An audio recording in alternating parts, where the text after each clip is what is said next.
Well, welcome again to CCV. We're in week 3 of a series that we've been in titled Soundtracks. And if you're here last week, you saw that Dustin opened up his message by sharing some of his favorite soundtracks from movies when he was growing up. And I thought, man, he can't have all the fun.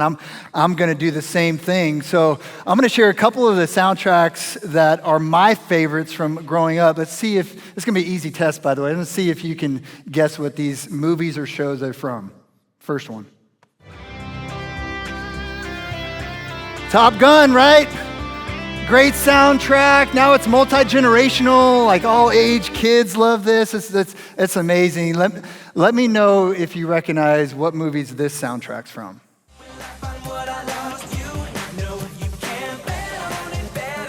High School Musical. Any High School Musical fans in the house? Me either. No joke. My daughters forced me to put that song at the beginning of this message. High School Musical would not make my top 200 soundtracks, just admitting that.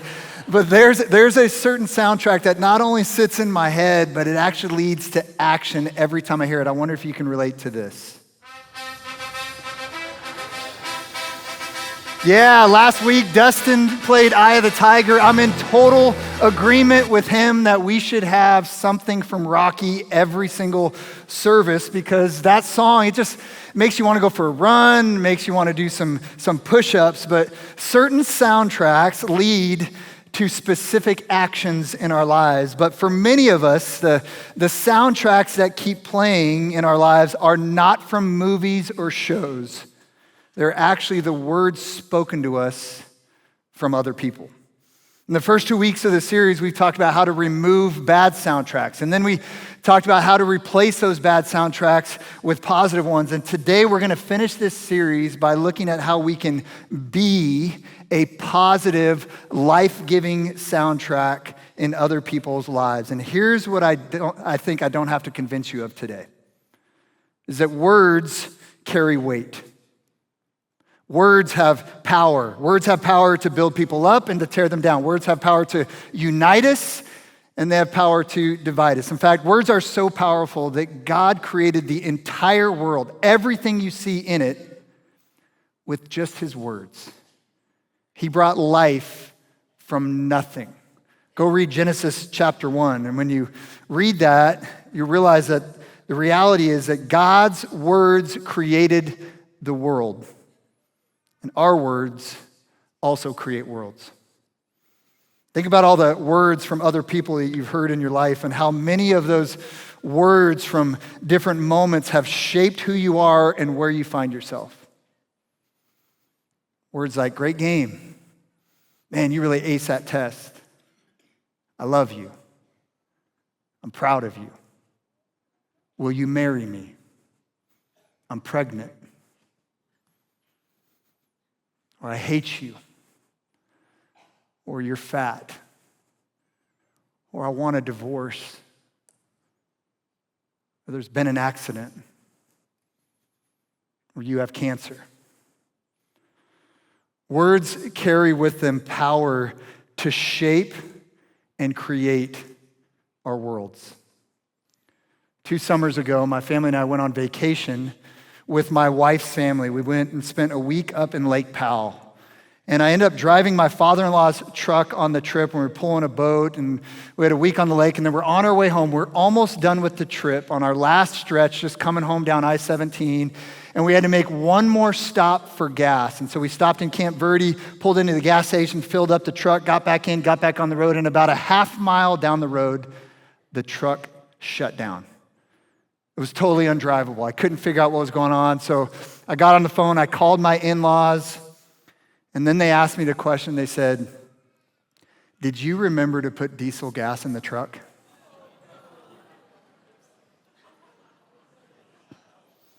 Apparently, you need to put the right fuel in the truck if you want it to operate properly, because when you put the wrong fuel in the truck, it shuts it down. Now, luckily, they were very gracious and understanding with me and my mistake, but man, I was so mad at myself. But the words we put into other people's lives can either bring them life and power, or they can bring death and shut them down. But here's the problem. We give the words of other people such weight in our lives, but we don't think the words that we say have much weight. But they do. And the passage of scripture that we're going to launch off of today for this message is found in Proverbs chapter 18, verse 21. Let me read it to you. It says, the tongue, or our words, the tongue has the power of life and death, and those who love it will eat its fruit.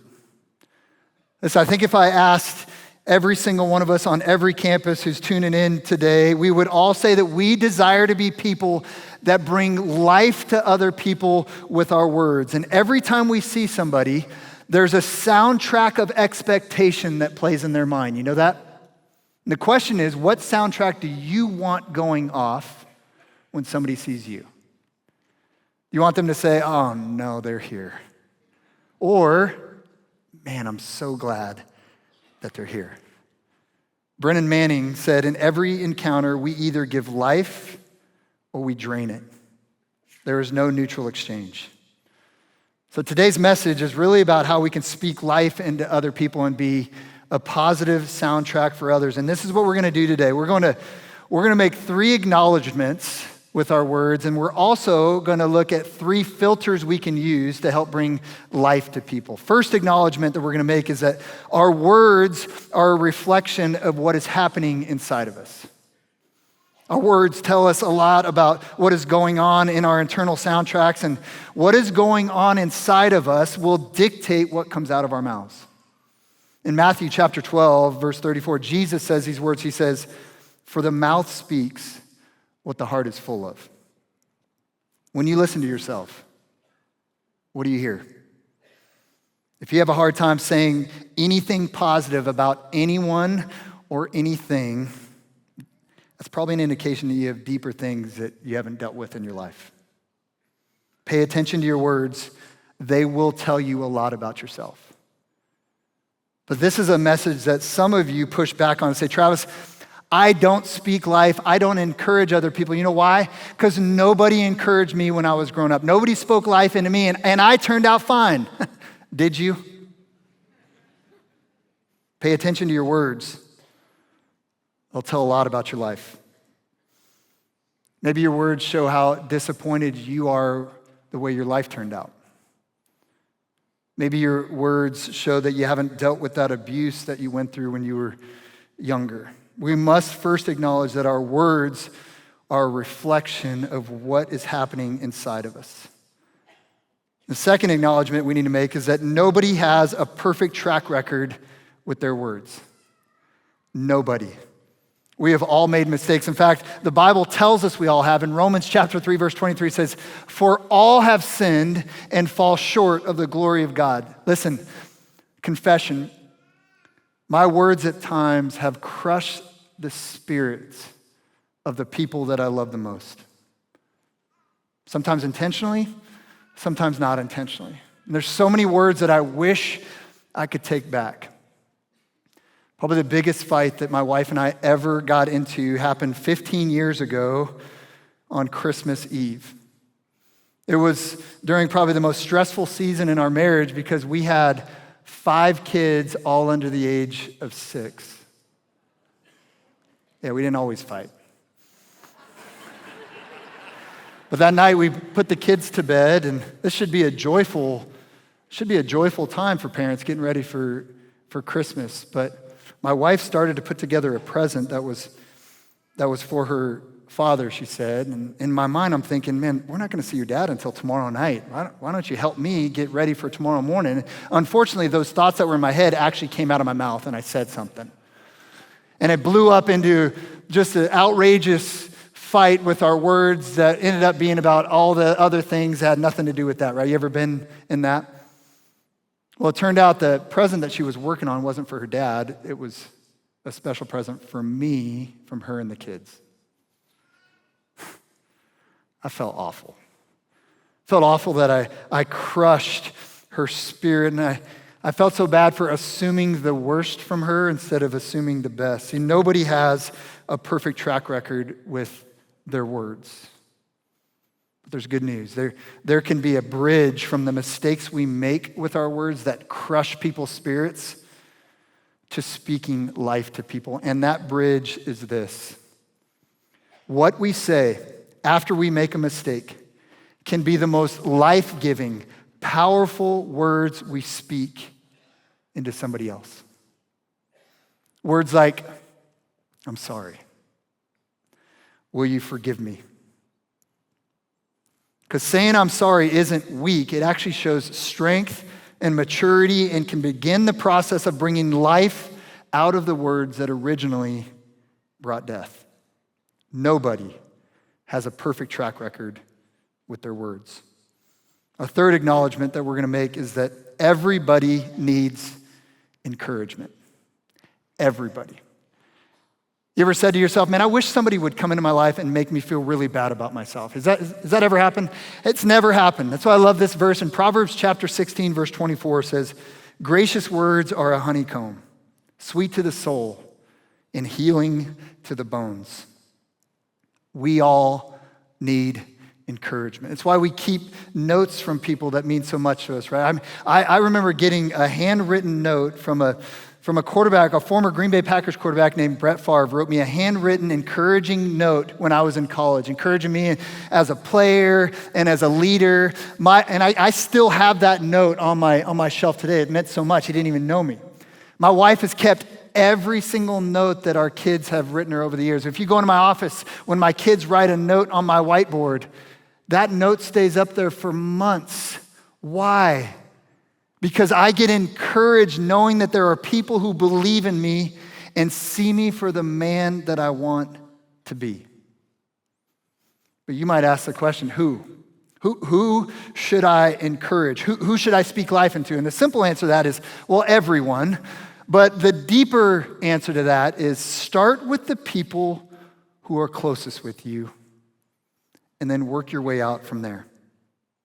Now, what if we started with our spouse and our kids or our friends or our family or our coworkers or our boss? But unfortunately, we at times can go in the opposite direction with our encouragement, can't we?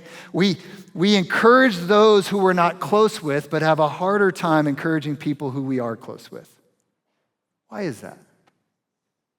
Here's my observation of why.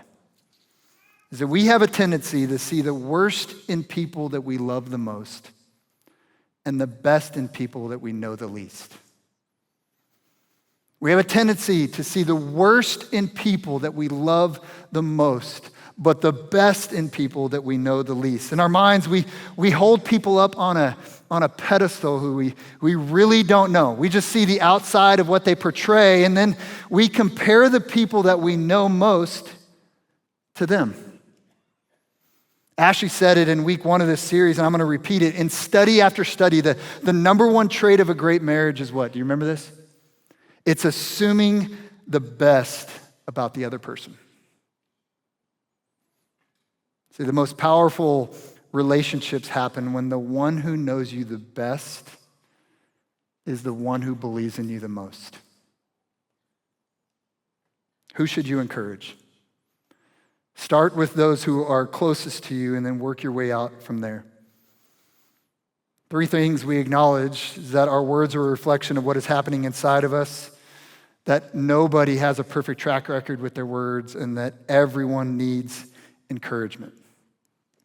But how do we do that? How do we do that? In this series, we've talked about a filter we should use when determining whether or not a soundtrack is something that we should keep in our minds or get rid of. You remember this filter? It's a filter of asking 3 things about a particular thought. Is it true? Is it helpful? And is it kind? Today, we're actually going to apply that same filter to the words that we speak. Are they true? Are they helpful? Are they kind? Because life-giving encouragement contains all 3 of them. So let's start with the first one. Is it true? You know, I love when people lie to me. Said no one ever, right? We have to tell people the truth. And that seems so obvious, but in reality, it is so rare. Much of our words that are spoken are partial or potential truths or opinions disguised as truth. But listen, Don't avoid telling the truth to people who you're closest with. The people who you're closest with, can they trust that you're going to tell them the truth when they need to hear it? Because we all appreciate it, don't we? We all appreciate the truth being told to us. I mean, when my zipper's down or I have lettuce in my teeth, don't you appreciate when somebody tells you that? In fact, when somebody tells me, hey, Travis, you got lettuce all up in your teeth, I immediately think about all the people I've interacted with up to that point since I've had lettuce in my teeth. And I question our friendship. I'm like, man, why didn't you tell me? Just tell me the truth. But here's a couple of principles that we should apply when we're telling the truth. One is always share if it is positive or productive. Listen, it's hard to tell the truth sometimes. We get nervous, we're afraid of how they're going to take it or how it's going to affect our relationship, but remember that at times the truth hurts, doesn't it? But after it is done hurting, it heals. So make sure that you share the truth with people when it is productive for them to hear. And when it's positive, when you have a positive thought, keep this in mind. If you think something positive, say it. And I'm guilty of not sharing the things that I think. And I'll have encouraging and grateful thoughts about somebody in my life, but I never share those thoughts with that person. I just keep going on with my day. Listen, when you think something positive about somebody, say it. Don't procrastinate speaking life to people. You say, man, when I think it, how do I even share it? I mean, what would I even do to share it? Here's a couple ideas. Old school, simple ideas. When you think it, pick up the phone and call them. Or maybe schedule a lunch or a breakfast or a coffee. Or I got an idea, old school, write them a note. Or when you think it, there's something new. I just found this out a couple weeks ago. You guys know about this voice memo texting? It's probably been out for a couple years. I just found out a couple weeks ago. It's amazing. You can actually record your voice and then send it as a text. Encourage you to do that. Instead of grabbing your phone to text the words to encourage somebody, send them a voice memo so they can hear your emotions and how you care about them. Those are just some very simple ideas. Always tell the truth if it is positive or productive. Also, direct truth in the right direction. What do I mean by that? Isn't it easier to tell the truth about somebody to people that particular truth doesn't directly impact? We'll say to our friends, hey, did you hear Travis has lettuce all up in his teeth? Instead of just going directly to that person and telling them what they need to hear. Or we would rather go to social media with something so that we can let all of our followers know our opinion or truth or statement about someone, but we're too cowardly to go directly to that person. Direct truth in the right direction. Because potential truth expressed in the wrong direction is gossip. But there is something that we need to avoid when we're telling the truth. And that is avoid absolute statements. You know what these are, right? When you say, you always do this, or you never do that. Anybody else fought like that in their marriage? I've been guilty of this, right? Oh, you always say this, or you always make me feel that way. And when we use absolute statements, most of the time, we're not telling the truth. We're actually sharing a lie and exaggerating something that they've done. Avoid absolute statements. And the last thing to remember when we're applying the filter of is it true is this. God's truth always brings freedom. If you don't know what truth to share with somebody, always drive them back to the founder and personification of truth, and that is Jesus. You know, Jesus called himself the truth. In John chapter 14, verse 6, he says, I am the way and the truth and the life. No one comes to the Father except through me. Remember, God's truth always brings freedom. But just speaking truth will not bring life to people. We have to add a few other filters. Not only is it true, but also is it helpful? How do I know if my words are helpful to others? Well, it's easy. Do your words help people move forward in their life, or do they keep them stuck? Ephesians chapter 4, verse 29 says, "Do not let any unwholesome talk come out of your mouths, but only what is helpful for building others up according to their needs, that it may benefit those who listen." Listen, bottom line about being helpful isn't that you know exactly how to help somebody. It's just that you're willing to help them find help that they desire to get. Maybe it's something physical they need. Maybe they need help with their perspective or where they're putting their focus. But are you willing to help other people find solutions? That is helpful. Another thing that's helpful is when we give people specifics. Give them specifics. Tell them things that lets them know why you're proud of them or how they can get better or how they can succeed. Talk to people about what you see in them and what they're good at. Here's an example. When you're telling your kids, instead of saying, "Hey, you need to get better at interacting with people," instead tell them, "Hey, people feel special when you look them in the eye, shake their hand, and give them your attention." See how specifics are helpful for people getting better and bringing life to them. Being helpful brings life to people. Is it true? Is it helpful? And the third filter is it kind? Does anybody else feel like kindness is just a lost art in our world today? I mean, you go to a restaurant right now, and if you get good customer service, it stands out. You're like, wow, haven't got that in a while. Why? Because kindness is so rare. When you speak to people, do they feel better about themselves or worse? Are they closer to God or are they farther away from Him? You know, today, we even have creative ways of crushing people's spirits. Something called backhanded compliments. You know, these are comments that we disguise as a question or a compliment that at the core of them is meant to discourage people. Let me give you a couple of my favorite backhanded compliments. "You're a lot smarter than they said you are." I don't know if I should say thanks to that. "I really admire the fact that you don't have to look good all the time." Wow. Or I'll probably get this one today. "Hey, that was a great sermon for a backup." Wow.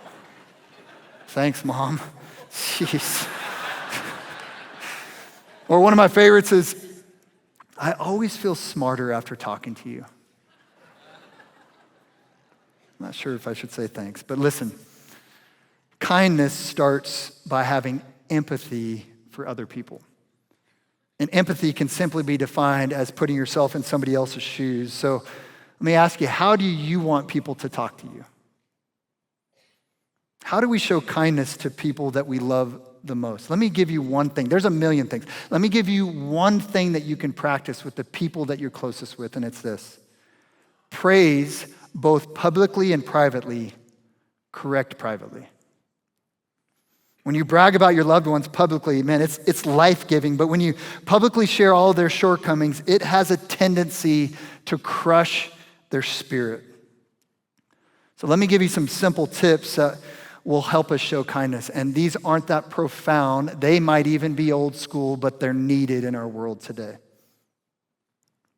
Smile. Don't you like when people smile at you? Or how about you look people in the eye when you're talking to them? How about you show interest in them? How about you ask questions about them? How about you have empathy for them? Remember, speaking life is not about either being true or helpful or kind. Our words must contain all three of these to be a soundtrack that brings life to other people. Because when we have one without the other two, it can cause more damage than you think. What happens when you have one trait but don't have the other two? Here's what happens. When you're true, but you're not helpful or kind, that can come across as harsh. Yeah, but I'm telling them the truth. No, you're just putting them down. That truth is not helping them at all. You're just harsh. What about when you're helpful but not true or kind? That can be enabling. You're going to help them no matter what. Sometimes that's not kind. What happens when you're kind but not true or helpful, well, that can come across as fake. You're just kind, but you never speak truth, and you're not really helpful. You need all three in order to speak life. You know, I love youth sports. I've been coaching my kids ever since they were little all the way up, but my observation is that we have a problem in youth sports. It's not a kid's problem. It's actually a parenting and coaching perspective problem. And this is a classic environment where we see words used that don't include all three of these traits. A couple years ago, I was watching a Little League game. They were like third and fourth graders, okay? And I heard a coach from the dugout say to his pitcher on the mound, he says, "Hey, Johnny, you're not throwing strikes. Just throw strikes."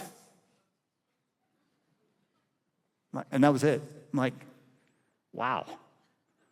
Like, was Johnny all of a sudden like, oh, that's what I needed? I didn't realize I wasn't throwing strikes. Man, that's really helpful. Thanks, coach. I'm going to try to throw strikes now. No. What if a different approach was somebody said, hey, Johnny, forget about those last pitches, buddy. Focus on your target. Focus on this pitch. Drive off of your back leg. Get your elbow up. Follow through. You got this. You're the right guy for this. What do you think a kid's going to respond better to? And that's helpful. That's kind. That's true. Or what about this example? Right after this service, I'm going to go backstage, and there's going to be a team of people who are there to give me feedback about this message. It happens every single week with whoever's preaching the message. And the whole point of it is to try to make the message better. What if I went back there and they said, "Man, Travis, that was terrible.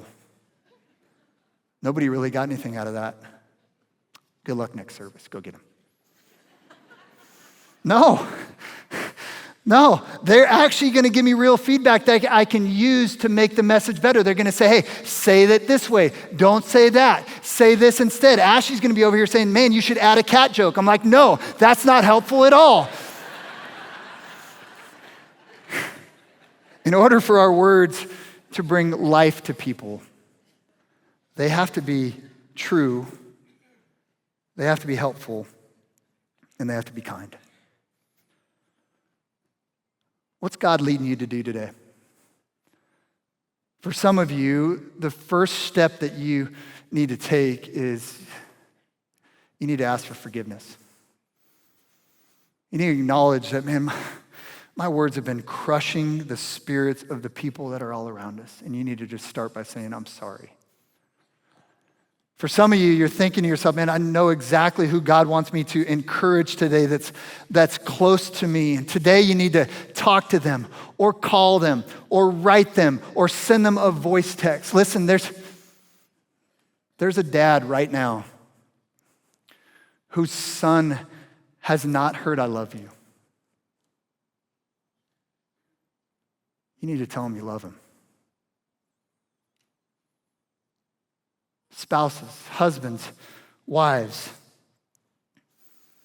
Your spouse needs to hear, I believe in you. Maybe your boss needs to hear, "I appreciate you."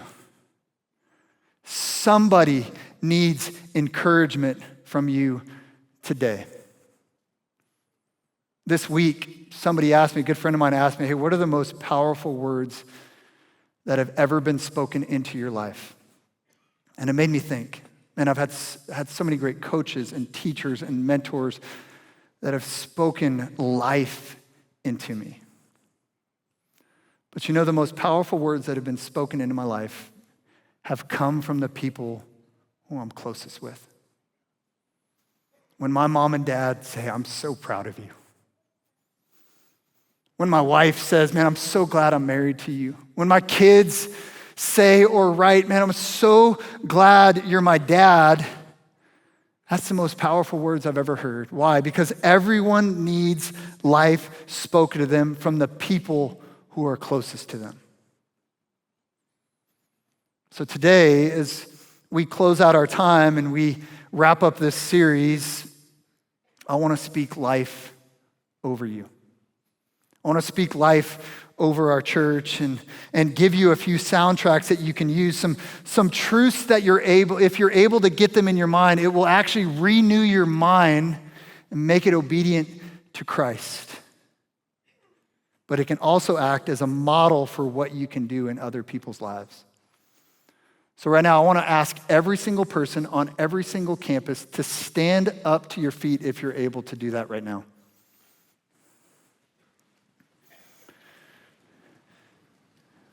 I want you to know that you are a child of the Most High God who loves you, has forgiven you, and is proud of you. He has amazing plans for your life regardless of where you've been.